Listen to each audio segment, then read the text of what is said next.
구사구 건강 클리닉 시간입니다. 오늘은 어린이 시력 교정법인 드림렌즈에 대해서 자세하게 알아볼 텐데요.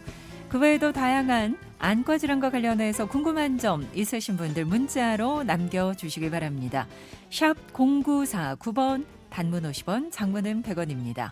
눈시원 안과 이현석 원장 자리하셨습니다. 원장님 어서 오세요. 네, 안녕하세요. 그 스마트폰을 많이 사용하면 뭐 눈 건강이 좋지 않다 이런 건 잘 알고 있는데 전자기기 때문에 생길 수 있는 대표적인 안 질환이 뭐가 있을까요?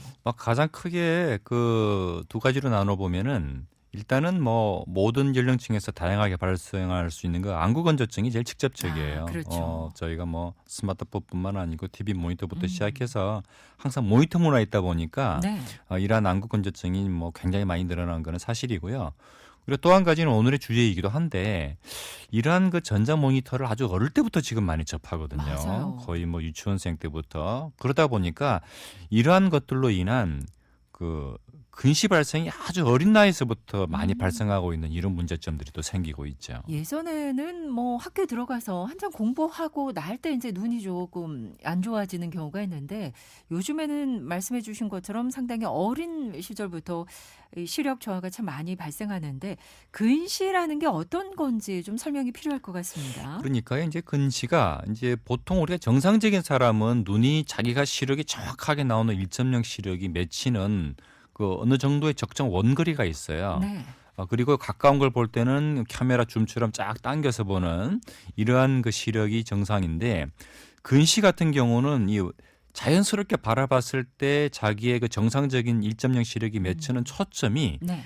눈 앞으로 너무 당겨져 버리는 거예요. 아하. 근데 사람의 눈이라고 하는 게 이 초점 거리에서 앞으로 당길 수는 있어도 뒤로 밀 수는 없거든요. 네. 그러다 보니 가까운 거는 편안하게 보겠지만은 정상적인 사람이 보는 먼 거리를 볼 수가 없으니까 그거는 이제 늘릴 수가 없으니까 결국 이제 안경을 껴야지만이 이 먼 거리를 볼 수 있게 되는 그러한 그 우리가 굴절 상태를 근시라고 합니다. 참 어린 애들이 안경 끼고 있으면 안쓰럽죠. 왜 안쓰러워 보이더라고요. 이런 근시 외에도 또 흐릿하게 보인다는 그 난시도 있잖아요. 이 난시와 근시는 거의 그 붙어 다닌다고 보시면 돼요. 즉 어떤 개념이냐면 난시는 우리 사람의 눈이 이제 동그란 공 모양이잖아요. 네. 그런데 이게 그 초점 거리가 100% 우리가 축구공처럼 동그랗지가 않고 표현하자면 약간 그 럭비공처럼 약간 휘어 있거든요. 네. 그 휘어 있는 거는 그 휜 정도에 따라서 초점 맺히는 게 다르잖아요. 어떤 거는 더 가까이 맺힐 수도 있고 멀리 맺힐 수도 있고. 네. 그래서 눈의 모양에 따라서 이 맺히는 그 상이 약간 엇맺히는 걸 저희가 난시라고 하는데 거의 100% 근시인 사람은 잘 없고요. 아하. 거의 90% 이상에서는 근시에 난시가 조금 들어간 경우가 많습니다. 네. 그럼 이러한 근시와 난시를 예방하고 좋은 시력을 유지하려면 어떤 방법이 있을까요? 무엇보다도 그 이러한 그 전자기기 스마트폰이나 PC 사용을 조금 줄여야 되겠죠. 우리 어린이들 같은 경우에는. 네. 그리고 말씀드렸다시피 이러한 것들이 너무 근거리에서 사실 보거든요. 음. 이걸 또 먼 거리에서 보면 또 얘기가 달라지는데 네. 항상 코앞에서 보니까 그래서 이제 이러한 것에 너무 빠지지 않도록 조금 부모님들이 야외 놀이를 하면서 시선을 좀 멀리 볼 수 있도록 조금 초점을 풀어주는 게 필요하고요. 네. 그리고 이러한 것들은 그 방의 그 조명 같은 게 너무 어두우면은 또 상대적으로 같은 거리에 보더라도 근거리 초점이 더 당겨져요. 아. 자세도 마찬가지겠죠. 이제 바랗게 앉아서 보게 되면 거리를 조금 펼 수 있는데 뭐 엎드려서 누워서 침대에 엎드려서 이렇게 네. 보게 되면 또 코앞에 대고 보게 되니까 사실 밤에 잠들기 전에 불 다 다 끄고 꺼놓고 휴대폰만 보는 거 그러니까요. 제일 이게 뭐 상당히 안 좋은 거죠. 최악의 조합이 되겠죠. 아. 예. 그런 경우가 있어요. 네. 그리고 이제 그것보다 더 근본적인 거는 그러다 보니 요즘은 우리가 아주 어린 나이 말 그대로 5세 이전에도 이러한 근시가 생기는 경우를 종종 보게 되는데 이때는 왜 특히 중요하냐면은 우리가 5세 이전까지는 시력이 발달하는 말 그대로 시력도 키가 크는 시기거든요. 네. 근데 이때 이러한 근시가 생긴 걸 모르고 적절하게 교정을 해주지 않으면은 약시라고 해서 어른이 돼도 시력이 발달을 안 해요. 아하. 자기가 이제 안경이나 시력 교정 수술을 해서 1.0 시력이 나와야 되는데 그것 자체가 안 되는 거죠.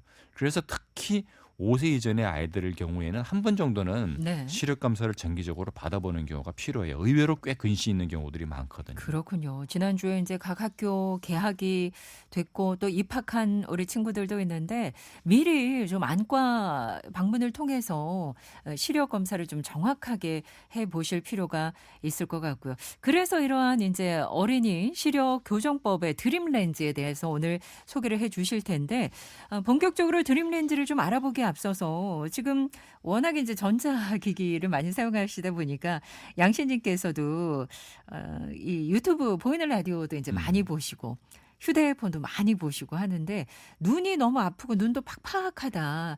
또 최계바라님께서도 야간 불빛을 봤을 때 눈이 부시면서 또 눈이 건조해서 인공 눈물을 넣고 쓰시고. 있는데 김동범님께서도 마찬가지로 야간에 운전하실 때 불빛이 좀 흐리게 보이신다.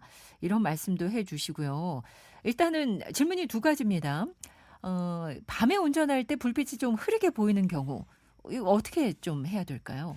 먼저 번의 경우는 전형적인 이제 건조증 증상인데요. 근데 네. 그럴 수밖에 없어요. 왜냐하면은 이런 거예요. 우리가 사람의 눈이 우리 알게 모르게 그 반사적으로 눈꺼풀을 깜빡깜빡 거리게 돼요.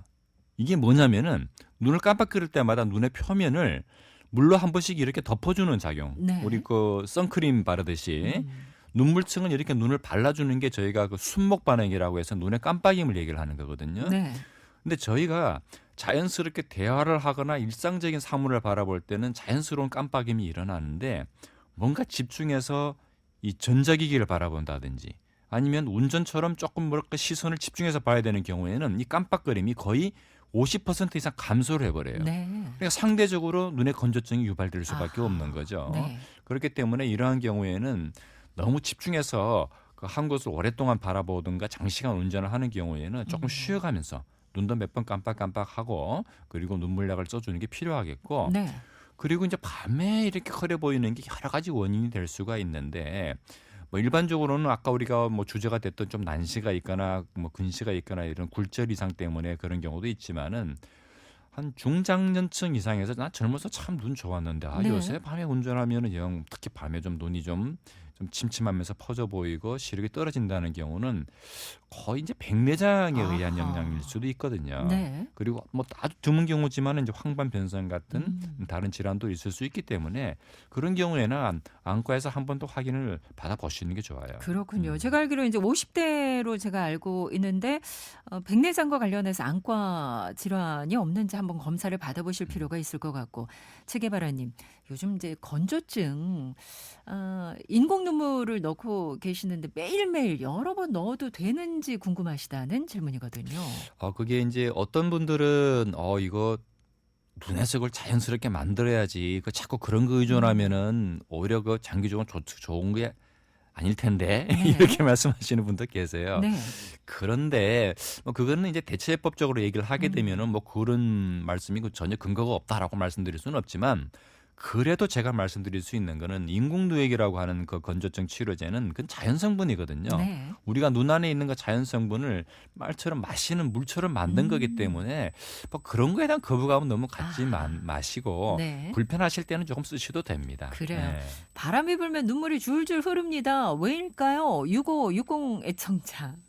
그렇죠. 저희가 뭐 그렇잖아요. 우리가 뭐 살이 텄어요 이렇게. 네. 살이 트면은 바람 맞으면 그 부위가 엄청 쓰리고 아프듯이 네. 그 사람의 눈도 바짝 말라 있으니까 바람 맞으면은 뭐 왜냐면 눈물이 이게 신경을 보호해주는 작용도 하는데 네. 그게 없으니까 얼마나 눈이 시리겠어요. 눈물이 줄줄 나죠. 물론 개 중에는 누도라고 해서 눈물이 빠지는 그 눈물길. 길이 좀 아, 좁아져서 그런 경우도 있는데 제 경험상으로는 거의 한 8대 2 정도로 그런 분들 중에 한 80%는 건조증인 분들이 더 많더라고요. 그래요. 안구 건조증 때문에. 예. 그래서 역시 뭐 인공 눈물, 인공 누액을 좀 처방받아서 사용을 하시면 도움이 될 것 같고요. 자, 그럼 본격적으로 그 드림 렌즈 이게 이제 어떠한 원리일까요? 이 렌즈는 일반적인 그 우리 렌즈 하면은 몰랑몰랑한 그 소프트 렌즈를 생각을 하시는데 이 드림 렌즈는 그 딱딱한 우리가 경성 렌즈예요. 네. 말 그대로 이제 그냥 만졌을 때 약간 유리는 아닌데 조금 이제 아크릴 조각 같은 그런 형태의 만들어진 렌즈인데 그것을 이제 밤에 잘 때 넣어줘요. 아이 눈에. 낮에 네. 끼는 게 아니고. 그러면은 이 렌즈의 특성은 눈의 그 검은 눈동자 중심부를 약간 눌러주는 어. 이런 작용이 있거든요.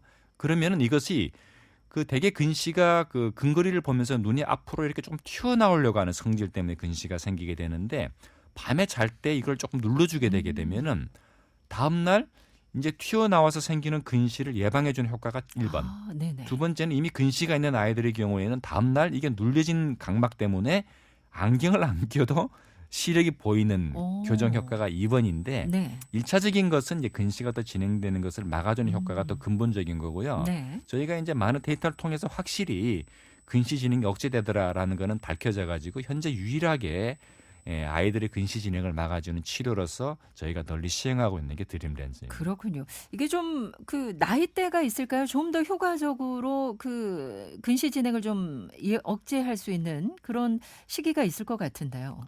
보통 이제 그 드림 렌즈가 아이들용이라고 생각을 하는 경우가 많은데 성인들도 있어요. 아, 사실은 그렇군요. 성인들도 안경을 착용하기 곤란하신 분들은 드림 렌즈를 끼면은 낮에 시력이 교정되거든요. 네. 근데 이제 이게 문제가 이게 매일매일 껴야 된다는 거예요. 아하. 그래서 아이들은 생활이 규칙적이니까 그러기가 편한데 어른들은 조금 그 좀 생활이 야간에도 뭐 근무도 하셔야 되는 분도 있고 좀 늦게까지 야근하셔야 되는 분도 있고 하다 보니까 좀 그런 게 좀 어렵긴 한데 네. 그래도 어른들도 적응 사항은 되는 거고요. 네. 시작하는 시기는 이게 아까 말씀드렸다시피 좀 딱딱한 렌즈잖아요. 그러니까 너무 어린 아이들은 넣으면 처음에는 약간 거부가고 통증이 있기 때문에 잘 안 하려고 그러겠죠. 그래서 좀 적응이 가능한 나이대가 대개 보면은 이제 한 8세 전후, 아하. 초등학교 저학년 1, 2학년 그리고 아무래도 그 남자아이보다는 좀 여자아이가 좀 빨리 적응하는 경향이 있어요. 그래서 나이대는 한 8세 전후. 그리고 이게 좀 적정한 이제 진행을 이제 시작해야 되는 적정한 근시 도수가 있는데 그 시기에 맞춰서 이제 하게 됩니다. 그렇군요. 한 번 착용하면은 이제 야간에만 착용한다고 하셨는데 한 몇 개월 정도 이렇게 쭉 착용을 해야 될까요? 대개 이제 근시가 먹게 되는 18세까지는 착용을 하게 되죠. 그렇군요. 자, 오늘은 시력 교정술 중에 하나인 이 드림 렌즈에 대해서 상세하게 알아봤습니다. 자, 지금까지 원장님의 말씀 함께 들었고요. 또 궁금한 점들 많이 남겨주셨는데 시간 관계상 또 다음 시간에 상담을 해드리도록 하겠습니다. 고맙습니다. 네, 감사합니다. 네, 고맙습니다.